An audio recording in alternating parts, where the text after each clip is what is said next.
Hi, everyone. My name is Jennifer, and I'm super excited here to be talking at Tech Inclusion. So thank you so much to the organizers of Tech Inclusion for having me here. And today, what I'm going to be talking to you guys about is improving diversity in boardrooms, and specific to my own unique experiences. It'll be in the context of nonprofit boardrooms. But hopefully it's something that you guys can take away and maybe apply more broadly. So just by a little way of introduction, I'm Jennifer again. I'm a director of product innovation at Visa for North America. And then I also currently sit on the advisory board for a nonprofit called Spark Program. So hopefully by the end of today's talk, what you guys will be able to learn is we'll cover a few items like why join a board at all, ways to find different board opportunities, the different types of boards you may encounter, expectations of what a board member is expected to kind of contribute, and then how you can actually personally contribute to that board. All right. So just to kick off a little bit, I wanted to first start off with what my personal journey is and how I ended up serving on a nonprofit board. So my background has always been pretty deep in tech. If you see, I currently, again, am at Visa. Prior to that, I was at the fintech company Stripe. And then before that, I was at Microsoft. And because I've always been so kind of deeply integrated with tech, this actually comes out in the types of causes that I feel passionate about and also the influences the type of nonprofits that I pursue. So when I was at Microsoft, that was kind of when I first started getting involved with nonprofits. There was an organization through work called the Global Give Back Circle, where it put our coworkers in touch with a girl from kind of a third world country who was kind of going through a tough time. And we were kind of there to kind of empower them to kind of open up their interests, explore different career paths, and then just keep on encouraging them through their education process until they kind of graduated and came out into the working world. So after that, I went on to launch my own nonprofit in the Washington, D.C. area called Girls in Tech D.C., which was really focused on empowering women and youths in both technology as well as entrepreneurship. And then at this point, as I was kind of starting to think about next steps and different ways I wanted to get involved with nonprofits, I was really looking for something that would be not only a learning and growth experience for me, but also a way for me to give back to my community. So it just kind of naturally made sense for me to explore a more strategic role through a board position, which ultimately led me to Spark Program, which is a youth education program that kind of exposes middle school youths to careers in technology and kind of set them up with a mentor to go through different types of STEM-related projects. So this is kind of my own unique journey of how I got involved with nonprofits from different angles and eventually landed in a board role. But this journey can look wildly different from person to person. So just know that this is kind of one unique example. So let's move on and let's take a look at what the Spark Program board looks like. All right. So just to kind of describe it, there's kind of a few different people, I think maybe 10 folks in this picture. And if you take a look at this photo, you'll notice that there is actually a ton of different genders, ages, as well as ethnicities on our board, right? I'm on the left-hand side, right? And so just from the start, I want to dispel some common misconceptions around requirements for joining a board. Some assumptions that even I had years before when I first started looking for board positions was that, I'm not old enough, I don't have enough experience, I am not making enough money to donate large sums, and then I'm also not an executive of my industry. So none of these actually need to be true for you to be able to contribute to a board. Going back to this picture that we have on the screen, we are a very diverse group of people, but the one commonality that we all do share is that we're all very passionate about youth education and we're committed to that mission. So just to kind of reinforce that, I talked to Robin, who is the executive director of Spark Program, and she kind of left me with a quote that I thought really resonated with this theme. So to just kind of go through that quote, it's that boards look for diversity across every angle, age, geography, ethnicity, etc. Now, Robin herself has served on 14 boards in her lifetime and has been the executive director of 4 nonprofits. So she has seen quite a bit of different programs as well as boards and nonprofits. And she's really seen a lot of diversity come through in her own experience as well. Right. So let's move on. And before we go any further, let's first pause and kind of go back to the basics. And I just want to start out with, what is a nonprofit? So a nonprofit organization is dedicated to furthering a particular social cause or advocating for a shared point of view. I think the key word here is cause. Whether you're participating as a volunteer or serving as a board member, I think it's important that the organization you're supporting is really aligned to your own personal cause. So, what are some causes that resonate with you that you would want to spend the time, energy, and money into? For me personally, it has always been youth education and empowerment of women in tech. And if there's some intersection of that, that's awesome. But as you can see on this list, there are a ton of different causes that you may feel strongly about, right? There's animal welfare, environment, human rights, family support, health and medicine, etc. So I think once you've kind of taken the time to really think about what are those causes that you care about, and once you have them identified, then it's kind of onto the next step of thinking a little bit more tactically. So, can you commit the time? We all have finite time. So, some of the things you want to consider as you're thinking about joining a board position is frequency of meetings, right? Are they meeting on a weekly basis, a monthly basis? And do you have the time to contribute to that? Participation in events, right? Are you expected to go to fundraisers, award events, galas, etc.? Term limits. Sometimes boards have term limits where if you sign on to be a board member, you're expected to hold that position for maybe a year or 2 years. General responsibilities, this is kind of like preparing for board meetings, following up on action items, planning an event. And then occasionally on boards, there are subcommittees where if you want to kind of dive in a little bit deeper and get more engaged, you can sign up for one of these board committees and kind of be able to dedicate a little bit extra time. I was talking to a coworker of mine who is on a different board, and she kind of left me with this thought, which is that do you have the bandwidth to put meaningful time into a nonprofit? It doesn't have to be huge, but what you put in is really what you get out. All right. So now let's move on to what types of boards work better for you. I kind of mentioned this in the beginning, but you may run into a few different types of boards. Let's kind of tackle the first one, a governing board versus a working board. So a governing board is a little bit more traditional. This is kind of more advisory, strategic oversight, whereas a working board is a little bit more tactical. On a working board, you're kind of doing more of the programming, planning activities, and generally rolling up your sleeves for the groundwork. So depending on whether you're someone looking to take on a more strategic role, or maybe you're someone who likes getting involved with the day-to-day work, one might work better for you than the other. There's also no guarantees that the board that you join is going to stay static. So as an anecdote of evolution, for Spark program, the board I joined, it actually started out as a governing board where we were doing more advisory oversight. And then because of a change in leadership in the nonprofit, we ended up evolving into a working board because it required us to step in and become more involved with the tactical efforts as there was kind of this reorg. Depending on how big your organization is, you may also run into national versus local boards.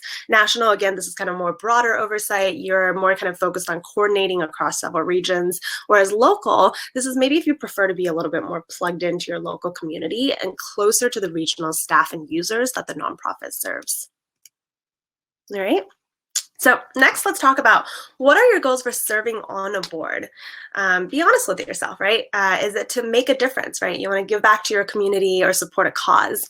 Maybe it's a growth opportunity. You want to become more strategic. You want to take on a leadership position. Skill set development. Maybe you want to try your hand at building partnerships for this nonprofit, or maybe kind of focused on launching a marketing campaign for the organization. Exposure and network. When you join a board, you have the opportunity to interact with other individuals on the board that maybe you admire or respect. And then finally, enjoy collaborating with others. There is someone on my board who is he's already retired, and he told me, he was like, Jen, I joined the board because honestly, I just miss being in a teamwork environment where I get to work with other people and collaborate with other people. Okay, so how can you bring value, right? What are ways that you can contribute to a board? Let's kind of get the first one out of the way, monetary contribution. At the end of the day, nonprofits need money. And typically on a board, it's not uncommon to have a contribution minimum required of board members. Again, this varies from board to board, so kind of do your research before you sign up. Personal and professional network, right? Maybe you have contacts within your personal network or professional network that you can connect to the nonprofit that would be able to help contribute in an extended manner. So depending on the nonprofit, maybe this is connecting them with a political party or a stakeholder group that would benefit this organization. Reputation and clout. Maybe you're someone with a public profile and the nonprofit would be able to get exposure through your reputation and therefore develop more credibility. Experience. Maybe you've been on boards of nonprofits in the past that were facing similar challenges, and you can apply those learnings to this current board. Unique skills. Maybe you're very, very good at something very specific or niche, like growth or marketing, and it's something that you can kind of contribute and bring to this organization. As an anecdote, I was speaking to the CEO of a nonprofit recently, and she was like, I really wish I had an attorney on the board because we're going through all these governance-related efforts, and we don't really know what we're doing, right? And finally, perspective. This is a great example of how junior board members can add value. Junior board members bring fresh perspective, challenge assumptions, and really show more traditional boards a new way to do things differently. An example of this is that I know a nonprofit that's kind of focused on youths, is specifically around the 14-year-old range, right? So their board actually has 25 seats, and every quarter they actually reserve 2 of those 25 seats to be rotated out by 14-year-olds each quarter. This way, they're getting the voice of the demographic that they're actually working with be represented on the board. Okay. So now let's talk about common board responsibilities. First, fiduciary duties. Maybe you are kind of responsible for reviewing and approving budgets for the organization. There's also the hiring, reviewing, and defining of compensation for the CEO or the executive director. This one's pretty standard. Attending board meetings and major events, actually just kind of being present and being there for the events. Serving on committees, I kind of mentioned this before, but some boards kind of have subcommittees. So if you have the extra time and interest to dedicate, maybe serving on a fundraising committee or a marketing committee. Being an advocate of the mission. So going out there and kind of evangelizing the board's mission to your local or your own personal community.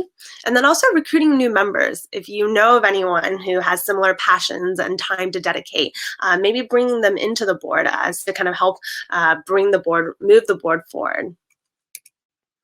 Okay, so now let's get to the topic of how to join a nonprofit board. These are kind of a few different ways I've seen people kind of get their foot in the door. So the first one is contact a known nonprofit directly. Maybe you already know of an organization that you admire, that you want to serve. I know of a friend who is on the board and of a food incubator nonprofit. And she told me how she kind of got connected was that she had a favorite neighborhood eatery that she would constantly frequent. And one day she was talking to the owner and found out that they were part of this food entrepreneurship incubator that was focused on women business owners. This incubator happened to be a nonprofit, so she kind of got connected through this local bakery and then ended up serving on the board.